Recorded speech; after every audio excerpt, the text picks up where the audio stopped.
Hello, niece-in-law.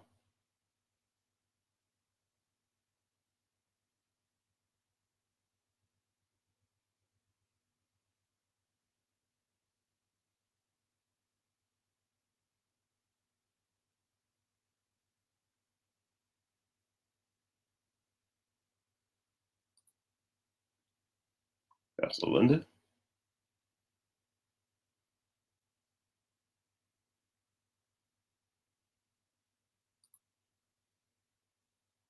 Minister Angie.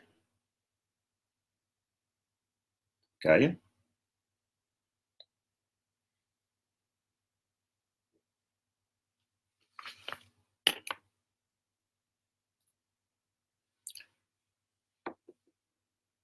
For those who are just joining us, as always, we'll give a few more minutes for others to join us. Ms. Hunter.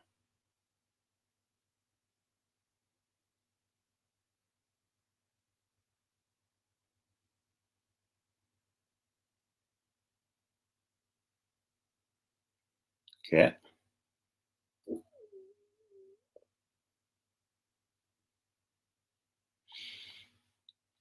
Let's give about another minute or so before we get going.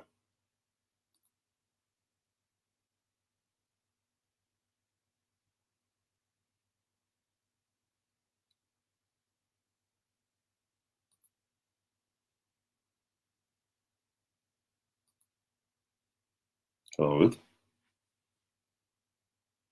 Damon.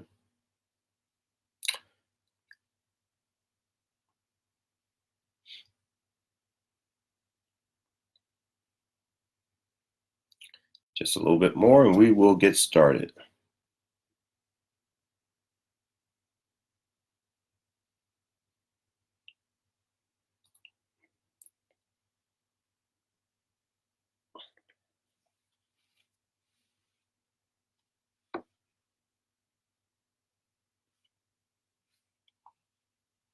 Well, let's get going with tonight's Bible study. Well, welcome to tonight's Bible study. It is a basic read through the Bible. We read the Bible and we share some commentary. Hopefully this commentary will enrich your lives. It's commentary of my own, so there are no copyright issues. You're free to repost it. You're free to use it, and help distribute and spread it. If you follow along, Angie Jackson does a marvelous job keeping up with most of our notes. It's very few that she misses there, but you're also welcome and free to post your own notes and ask questions. If you leave questions, I'll try to answer them after we finish the teaching. Now, I am not as good as some people are watching the screen, watching your comments and watching you do things as we go. I tend to plow in and I try to respond to you a bit later. All right, so let's get going with tonight's lesson. All right, tonight's lesson will come from Hebrews 12th chapter. We're going to read verse 1 through 4 is what we will read. Hebrews, the 12th chapter, verse 1 through 4. I'll be reading the NIV version. And for a subject or for a title to help us focus tonight, our focus will be on what I'm calling rescinded, depleting, defeat. Rescinded, depleting, defeat. That is, depleting defeat that's been rescinded. You get it? Rescinded, depleting, defeat. All right? Rescinded. Now, when we use the word and talk about the word rescinded, there's some synonyms for rescinded, and then we'll read the scripture here. A few synonyms you think of when we talk about rescinded, something be rescinded. It means it's been nullified, or it's been made void. It's being canceled. People in church like to use the word rebuked. Okay, it's been rebuked. All right. You might say it's been aborted, or it's been kicked to the curb. So tonight we're going to be talking about how to have that depleting defeat in your life kicked to the curb. You get it? What to do about depleting defeat. All right? All right? And now, so we talk about this thing we call depleting defeat. All right? And when we talk about rescinded depleting defeat, we're talking about taking on a spiritual posture whereby defeat does not destroy you. Let me say it again. Rescinded depleting defeat is when we take on a spiritual posture that does not let defeat destroy you. All right? Here's something you need to recognize. there is defeat in the life in which we live. I know to all you Pentecostals and to all of you free evangelicals and all you Christians and all your holy rollers, you don't like to hear the word defeat, and you say, I'm not going to claim that. But there are times when we have lost a particular battle. There are times when things didn't come in our favor. There are times when things did not work out the way we wanted them to do. That's what I'm talking about. So there are these natural defeats of life, okay? All right?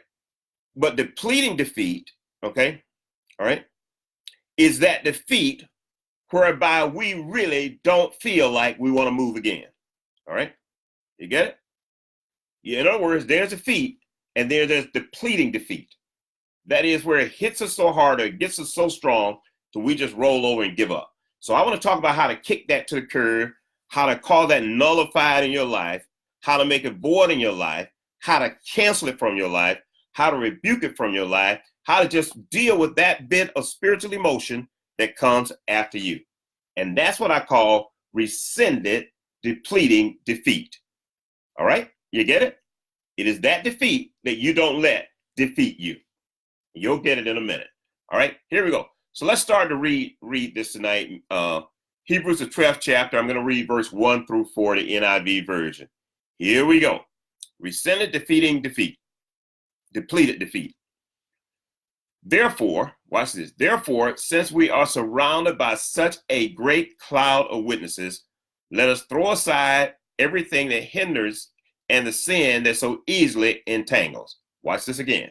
It says, since we are surrounded by a great cloud of witness, that needs to become your position.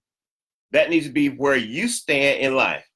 Stop surrounding yourself around people with a losing attitude, a defeated attitude, an attitude that won't encourage you. You need to be one of those people who surround yourself with people who are encouraging, who can speak favorable upon your life, who can view things even though it's negative, but they can find a way to turn it into a positive. You get it? It said, therefore, since we're surrounded, those who have a spirit or an attitude of rescinded, depleting hope, they watch who they surround themselves with.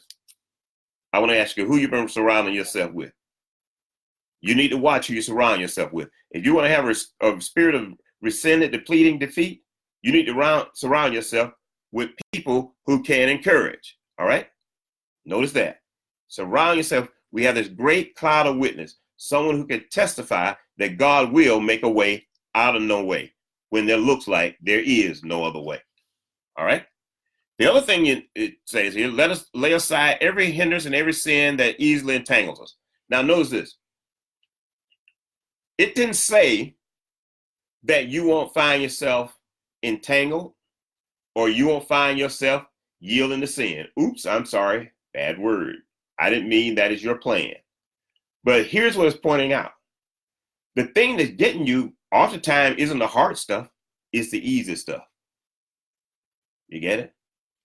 Watch that easy stuff that you have in your life that will cause you to trip and stumble. Okay? You're on a diet, but you have a cupboard full of cupcakes.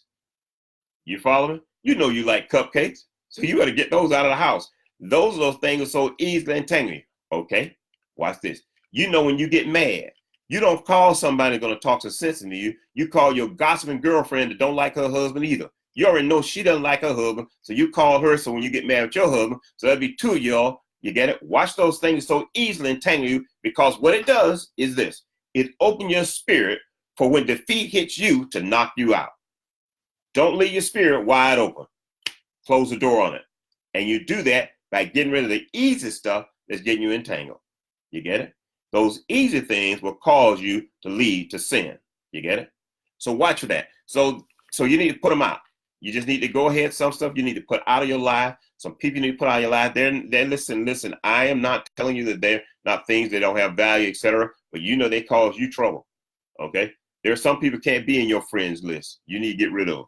I'll stop right there. Okay? Watch that. Easily entangles. Watch for it. Because the spirit of rescinding, because defeat tends to ride off that type of things. Okay? Defeat tends to look for those easy things to get you. Okay? Watch this. You cut class one time, you'll cut it again. You start being late for work one time, you'll be late again.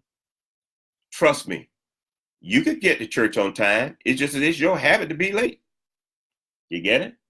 You did it one time. It worked pretty good. Okay? You follow? Watch those things. Those are the things that would tend to add up on you and cause you to, when that strong defeat comes against you, you roll over, you give up. All right. And let us do what? Let us run with perseverance. Let us run how? We keep running. Someone say, keep running. Hashtag, keep running. Let us run with perseverance. Perseverance means keep running. Let us run with, so let me paraphrase, let us run with, keep running, the race marked out for us. Notice it said the race marked out for us, not a race you're trying to invent for yourself. There is a path that's marked out for us. You see it, but sometimes you don't like it. Okay? That's why some women end up with the wrong man. The man that was marked out for them, he didn't have a six-pack abs. He might have had a keg there or something. He wasn't quite shaped like the guy you saw on television. You know, some of y'all women have seen those men on television. Yeah, they can afford to work out every day and look that good. That's just how it works. Okay? Your path was marked out different. You saw him, you took him, he looked good, he smelled good, and he was all built and everything, but he wasn't a man for you. And once you got him, you discovered it too. You follow me? It could be vice versa with your men too. All right, you get it? So you need to know what path is marked out for you. Hashtag, ask the Lord. Hashtag it, where's my path? Where's my path? Where's my path? You need to know which path is marked out for you. Perhaps you should be an engineer. That's maybe the path marked out for you. Perhaps you just want to get a lawnmower and own your own lawnmower business. How many clients do you need? One, get you started. That might be good enough. You say, I'm not big. Like I said, one, get you going. If that's your path, take your path. You need to find it. Why? Because oftentimes we are defeated because we're walking the wrong path. Let me say it again. Sometimes we're defeated because we're walking the wrong path. But even in that, I want to show you tonight how to kick it to the curb, how to rebuke it, how to rescind that depleting defeat. Okay? Hashtag, I'll not be defeated. I'll not be defeated. All right, here we go. After so you're running the race and you keep running it. Verse 2 said, fixing our eyes on Jesus, the pioneer and perfecter of our faith. And King James said, the author and finisher of our faith. In other words, what God has started in you, he's going to finish. God is going to finish what he started in you. So don't you decide to take on a spirit of defeat and hold on to it. Why should you when God didn't give it to you? All right. For the joy set before him, he endured the cross. He showed us how to do it. He said for the joy. Here's why. Here's why you get up. Let me put it to you real simple. Ain't nothing better than joy. Let me say it again. There's nothing better than joy. Find a way to enjoy yourself despite the circumstances. Don't let the circumstances define your joy. Do not let the circumstances define your joy. Why? There are enough circumstances to keep you robbed of your joy. Somebody just all say, amen. There are enough circumstances that will rob you of your joy. And as soon as it robs you today, another circumstance will come by to rob you tomorrow. The reason it keeps robbing you is because you have opened your spirit up for depleting defeat to hit you in the head, to attack you. All right? So how do we keep going? We keep going because we expect joy. And when we don't see it, we look for it. We go find it. We go get it ourselves. Don't wait on joy to come to you. Here's the point. Don't wait on joy to come to you. Go find your joy. The next time you get defeated in something, go find your joy. Be determined that I am going to find my joy. All right? So, all right, let's see what else we say here. For the joy set before him endured the cross, scorning its shame. There are some things that you're going to do that to others, they're going to laugh at you and they're going to talk about you. There's some jobs you may have to take on. And others will look at you and say, why did you do that? Don't worry about it. Endure it. You're doing it and you know why you're doing it. It's part of your path, part of your walk. Walk it anyway. Never let anybody make you ashamed of looking out for yourself. Let me say that again. Never let anyone make you ashamed of looking out for yourself. Don't you do it.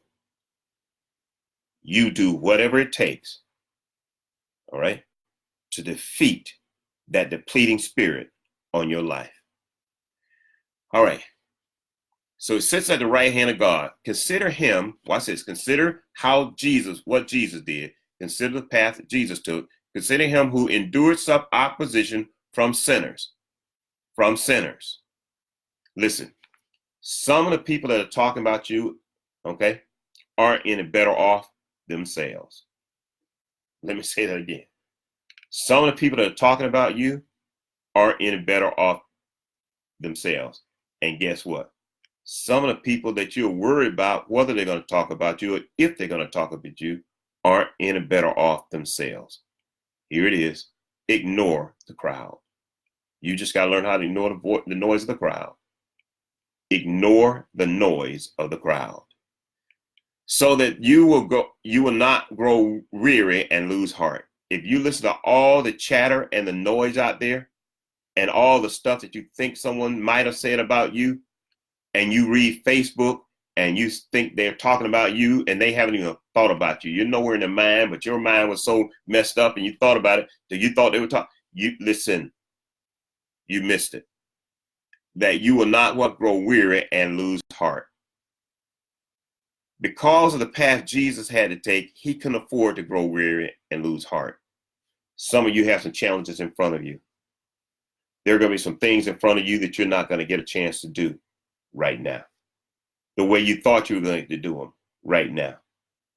But don't you give up your hope. You find a way to take your joy on and you keep going, and don't worry about what they say against you. You keep going. Then verse 4 say, if you struggle against sin, you have not yet resisted to the point of shedding your blood. In your struggle against sin, you have not yet resisted to the point of shedding blood. Watch this. In your struggle against the opposition, you're still making it. Let me say it again. In your struggle against the opposition, you're still making it. And since you're still making it, that's how you know you will make it. I don't know how many of you have ever been in a situation where you got knocked down and something hurt you so bad. But look at you today. You had a good day today. You enjoyed something today. You're after the defeat. You get it? And after the defeat, you have to get up and move again. And because you have endured it, it tells you you will endure it. That you have made it this far, as hard as it's been on you, tells you, not me, tells you and you too, that you will make it. Hashtag, I will make it. That's what a spirit of rescinded, depleting defeat does. When you start to take on these principles, then what started to happen is that defeating spirit starts to leave you. A defeating spirit does not like to rest in a house where hope is. Say that again. A spirit of defeat does not like to rest in a house where hope is. That's how it starts to get kicked to the curb. Okay?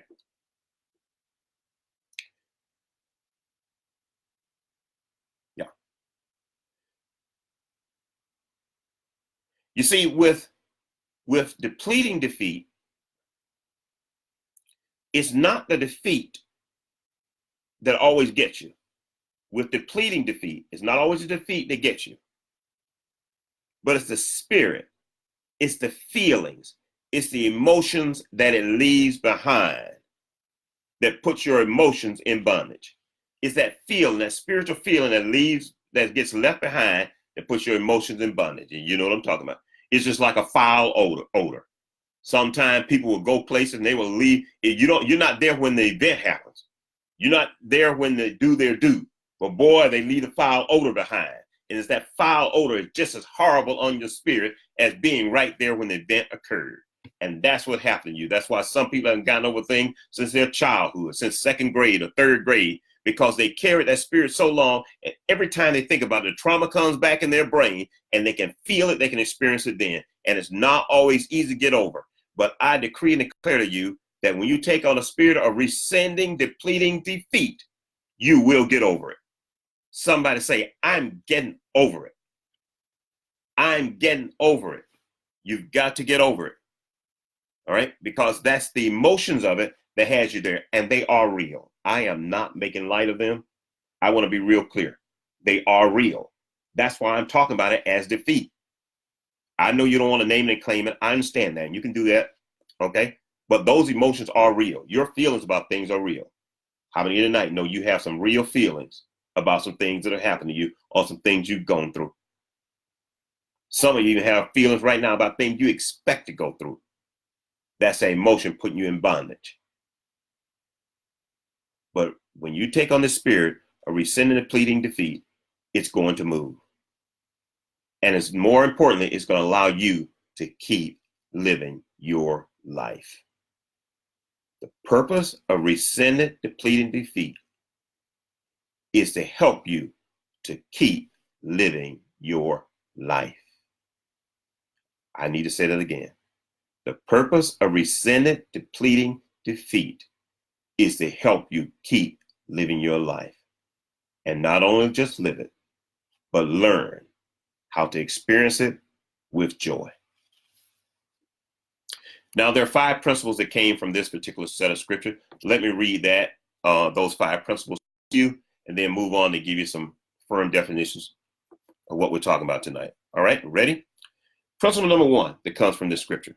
1 is find encouraging examples. Okay? Find encouraging examples. You need to find encouraging examples. Here's an example.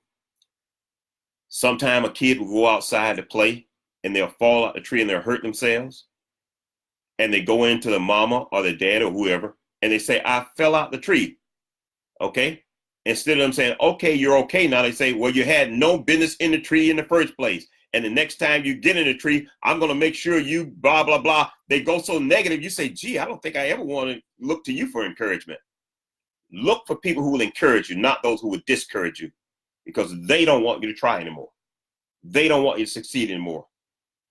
Success requires a certain amount of pain and a certain amount of failure. Success requires a certain amount of pain and a certain amount of failure. So you need to find those who will encourage you and will leave encouraging examples with you. Look for your encouraging examples. Number 2, lighten the load that slows you down. Lighten the load. Number 2, principle number 2 is lighten the load that slows you down. There's some stuff you just need to get rid of and stop doing and stop fooling in the first place. And now about a good time is in it to do it. Somebody tonight ought to go out and get a pair of scissors or a shred machine and just cut up some of their credit cards. Okay? Because you can't even go to your favorite restaurant anymore because you're scared that the bill collector might be over there too. You get it? You need to get rid of some of the stuff to lighten your load. Don't let the stuff slow you down. Write it down. Don't let the stuff slow you down. Number 3, know your space, your lane, your race, and stay with it.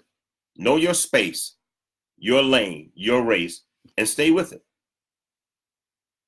The reason some people are being defeated is because they're trying to run in somebody else's lane. They're trying to run someone else's race.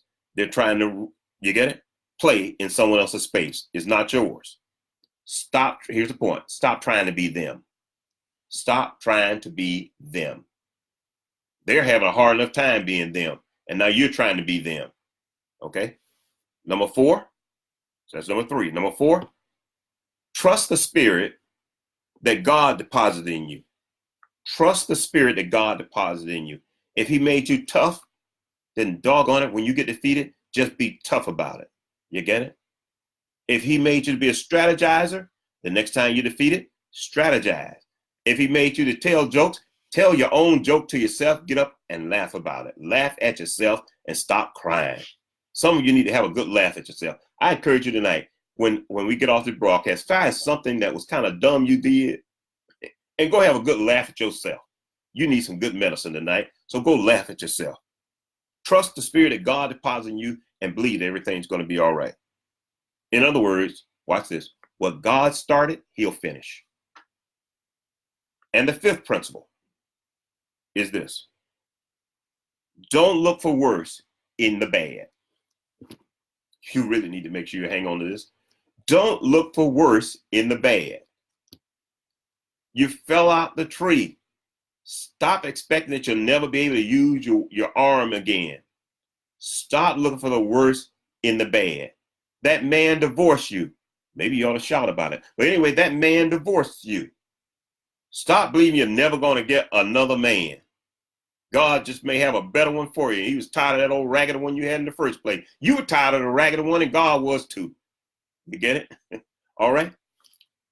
So stop looking for the worst in the bad. Today is bad, but it's not worse. Today might be bad, but it's not worse. Stop claiming that it's worse. Stop looking for the worst in the bad. All right? Because what you see is that rescinded, depleting, defeat gives you an I can attitude. Rescinded, depleting, defeat, a spirit of rescinded, depleting, defeat gives you an I can attitude. All right? Almost makes you say, yes, I can. You get it? All right? So how do we define this? Let me define this and move on here in the last few minutes we have. So how do we define this? How do we wrap this into a word that you can use and you can hang on to? Ready?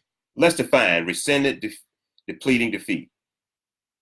Rescinded, depleting, defeat is a spiritual decision.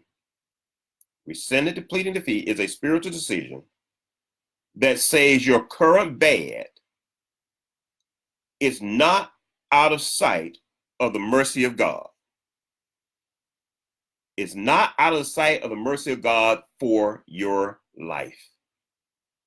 Rescinded, depleting, defeat is a spiritual decision that says that your current bad is not out of the sight of God's mercy for your life.